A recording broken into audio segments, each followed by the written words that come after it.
వేసవి కాలం ప్రారంభం కావడంతో చల్లటి ప్రదేశాలకు వెళ్లేందుకు పర్యాటకులు మొగ్గు చూపుతున్నారు. సమ్మర్ డెస్టినేషన్ గా పేరు పొందిన జమ్మూ కాశ్మీర్ సందర్శకులతో ఇప్పుడు సందడిగా మారింది.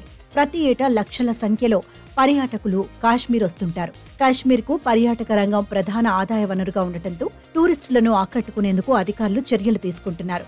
ఆసియా ఖండంలోని అతిపెద్ద తులిప్ గార్డెన్ గా పేరొందిన హుడ్ తులిప్ గార్డెన్ పర్యాటకుల కోసం ఈ నెల 23 నుంచి తెరుచుకోనుంది. ప్రపంచ ప్రఖ్యాత దాల్ సరస్సు ఒడ్డున ఉన్న ఈ తులిప్ గార్డెన్ ను సందర్శించేందుకు ప్రతి ఏటా లక్షల సంఖ్యలో పర్యాటకులు వస్తుంటారు. ఈసారి తులిప్ ఫెస్టివల్లో 17 లక్షల పూలు కనువిందు చేయనున్నాయి. ప్రతి ఏటా ఉష్ణోగ్రతలను బట్టి మార్చి నెలాఖరు నుంచి ఏప్రిల్ మధ్య వరకు 15 నుంచి 20 రోజుల పాటు ఈ తులిప్స్ వికసిస్తాయి. ఈ ఏడాది మార్చి 19 నుంచి 20 రోజుల పాటు కశ్మీర్లో ఈ తులిప్ ఫెస్టివల్ ను నిర్వహిస్తున్నట్టు అధికారులు తెలిపారు.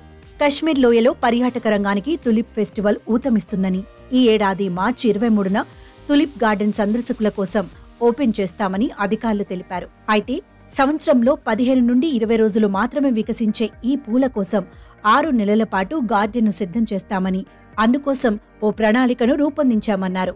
ప్రస్తుతం ఉన్న గార్డెన్ ఏరియాను విస్తరించడంతో పాటు ఈ ఏడాది తులిప్ ఫెస్టివల్లో 5 కొత్త రకాల పూలను పరిచయం చేస్తున్నామని, మొత్తం రకాలను 73కి చేర్చామని తెలిపారు.